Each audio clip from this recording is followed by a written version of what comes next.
L'Esprit ne nous parle pas dans un langage ou avec des paroles qui frappent nos oreilles. Nous n'entendons pas de voix extérieure nous dire « Voici le chemin, suis-le ». Alors comment saurons-nous? Ce sera parce que l'apôtre appelle la loi de l'Esprit de vie en Jésus-Christ. En lui était la vie, et la vie était la lumière. Comment saurons-nous? Par quels moyens serons-nous éclairés dans cette question sur la différence qu'il y a entre nos voix, nos pensées, nos sentiments et ceux du Seigneur? Comment aurons-nous la lumière? La vie était la lumière. Qui me suit ne marchera pas dans les ténèbres, mais il aura la lumière de la vie. Jean 8, 12. La loi de l'Esprit de vie en Jésus-Christ m'a affranchi de la loi du péché et de la mort. Alors l'instrument de l'Esprit, si je peux l'appeler ainsi, pour notre éducation, c'est la vie en Christ. C'est dire que nous connaissons quelle est la pensée de l'Esprit dans nos questions, en sentant, en éprouvant, en discernant la vie divine, la vie de l'Esprit.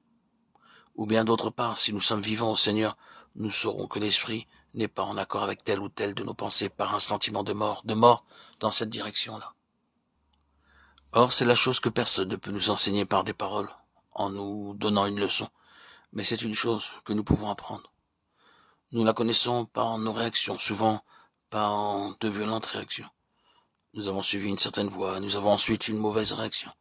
Nous nous efforçons de réaliser une certaine chose dans une certaine direction, et nous savons si seulement nous voulons nous arrêter un instant pour la considérer. Nous savons que c'est nous, oui, nous-mêmes,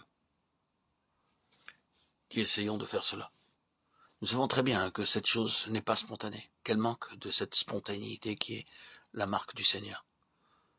Nous savons que le Seigneur ne se manifestera pas en cela. Nous savons très bien que nous n'avons aucun sens de spontanéité et de paix. La chose doit être forcée, elle doit être poussée. Il faut l'amener à se faire. Je pense que plus ou moins chacun de nous, qui sommes des enfants véritables de Dieu, nous comprenons de quoi je parle.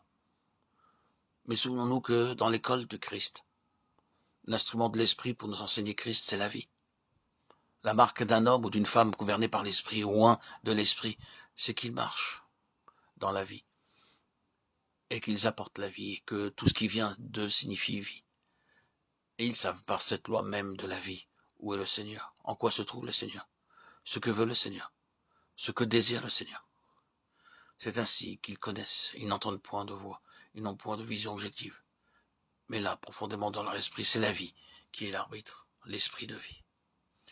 Combien il nous est nécessaire d'être vivants pour Dieu en Jésus-Christ, combien il nous est nécessaire de nous saisir sans cesse de la vie.